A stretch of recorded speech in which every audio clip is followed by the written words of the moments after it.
je vais vous poser la question parce que je sais que vous êtes l'une des personnes, si pas la personne, peut-être à deux, à mieux parler de cela et nous expliquer ces phénomènes. Okay. On vous reproche la première question, vous le prophète de cette question que je vais poser, de décourager le travail dans la population et d'encourager le fainéantisme par les miracles money, les surnaturels. La notion du miracle que vous avez amené, c'est comme si vous avez affaibli l'État en encourageant le travail.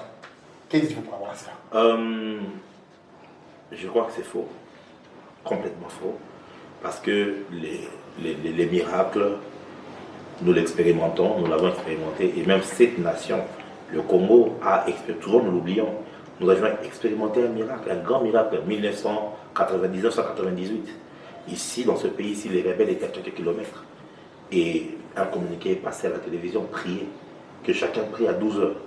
Et pour ceux qui sont des autres générations, la ville s'était arrêtée à 12 heures. Tout le monde a prié. Dans les marchés, les gens sont mis à genoux. 2 à 2, à genoux. Les gens priaient. Et la même journée, les gens ont commencé à attraper des rebelles armés, lourdement armés, mais à main nue. Ça, c'est un miracle. Mais est-ce que cela veut dire que l'armée ne doit plus travailler parce qu'il y a eu un miracle? Non. Voyez-vous? C'est-à-dire quoi? Les miracles ne viennent pas décourager les gens à travailler. On a les poches, on a vu ça dans Boyagnon aussi. Les miracles ne viennent pas pour décourager les gens à travailler. Les miracles viennent plutôt pour pouvoir premièrement relever leur foi en Dieu, qui est capable de bénir, même en utilisant des moyens que les humains ne peuvent pas comprendre. C'est d'abord ça le but, relever la foi. Mais deuxièmement, c'est pour donner de l'espoir à quelqu'un. Que si Dieu est capable de te donner de l'argent dans la poche, sache que si tu travailles, tu peux aussi y arriver. Tu vois, c'est ça en fait le message derrière. Parce que je ne suis pas trop derrière tous ces genres de miracles, tout ça. Je ne les fais pas. Disons, on ne les fait plus, parce qu'avec beaucoup de maturité, j'ai déjà eu à faire ça, je ne m'en souviens pas. J'ai déjà eu à faire ça dans une réunion où j'ai prié par la foi, et Dieu a fait. Bon, moi j'ai prié, si Dieu avait trouvé que ce n'était pas intéressant, il ne fallait pas qu'il fasse. Ce n'est pas nous qui faisons les miracles, c'est Jésus qui fait. Donc moi, tout ce que je fais devant un cas, je prie, et Dieu fait. Mais en fait, le but de ces miracles, c'est un signe, ça cache un message. Le message, c'est que Dieu est capable. Tu n'as pas besoin de toucher à la magie. Tu n'as pas besoin de sacrifier ta mère, de sacrifier ton père pour trouver de l'argent. Parce que Dieu, il donne de l'argent, il bénit. Mais la méthode par laquelle il passe pour bénir, c'est le travail. C'est l'entrepreneuriat, c'est le travail bien fait, c'est le professionnalisme. C'est toutes ces choses-là qu'il faut faire. Et surtout, il faut savoir que dans une nation telle que celle-ci, où les gens ont des diplômes, mais ils n'ont pas de travail. Dans une nation où les gens veulent travailler. Vous savez, à l'époque, je condamnais beaucoup, les Congolais sont paresseux, ils ne travaillent pas. Jusqu'à ce qu'un jour, je suis allé prier vers Badara. Après l'aéroport, j'ai prié et vers 4-5 heures, je sortais pour chercher un moyen de rentrer. Donc, je crois que j'ai pris la voiture. Je sors comme ça, j'ai vu des populations venant des presque big boîtes à pied. Et j'ai demandé à un monsieur, tu vas où? Je vais à Zando. À Zando. Non, parce que comme il n'y a pas de transport à ces heures-là, j'ai quitté de l'autre côté pour arriver jusqu'à Kingasani pour prendre les transports et aller. Tu te rends compte que le peuple congolais est un peuple courageux, est un peuple travailleur.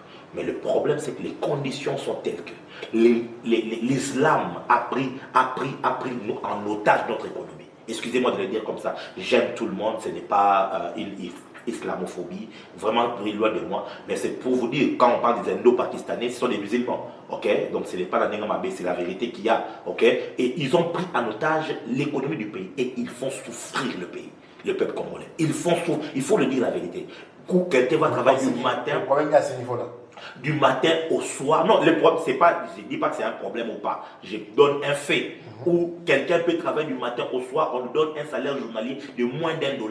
Bien aimé, les gens souffrent. Et dans ces conditions, ici, s'il n'y a pas de miracle, on peut avoir une insurrection du peuple.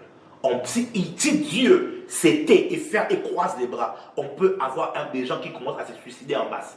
Voilà pourquoi, quelquefois, Dieu accepte d'ouvrir le ciel, de faire un miracle pour donner de la foi, donner de l'espoir, un peu comme de la manne dans les déserts, pour vous dire, écoutez, ayez foi et espérance que vous entrerez quand même dans la terre promise. Ça a un but précis. On ne doit pas détourner le but de ces miracles-là.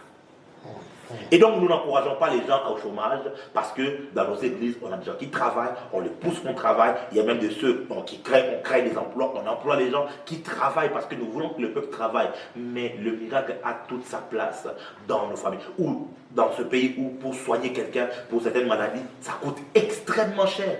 Nous n'avons pas de couverture médicale et tout. Il n'y en a pas. Et une maman qui attrape un cancer des reins, qu'est-ce qu'elle va faire? Une maman ou un papa qui attrape un cancer de sang, qu'est-ce qu'elle va faire? Qu'est-ce qu'il va faire? Voyez-vous, le niveau de désespoir, s'il n'y a pas de miracle. Oh, s'il n'y a pas de miracle, je ne sais pas qu'est-ce qu'on peut faire.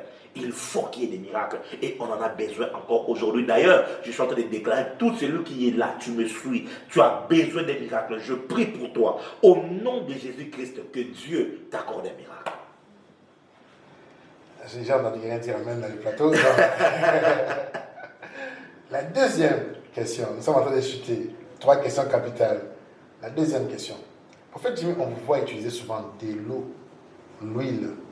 Et on dit que ces pratiques-là sont des pratiques, les puristes, comme on peut le dire, les puristes disent que ces pratiques-là sont des pratiques non chrétiennes et vous êtes à la base de détourner la foi de la population.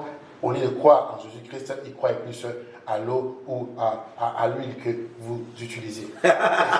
Qui est Jésus-Christ? N'est-ce pas qu'il est l'eau de la vie? C'est juste pour blaguer. Mais non, ça n'a rien à voir. Vous savez, ça s'appelle des supports. Ça s'appelle des supports de foi. C'est-à-dire, ou encore de conducteurs de la puissance de Dieu. Ce n'est que ça. Quand vous lisez toute la Bible, vous allez voir que Dieu est passé par tout cela.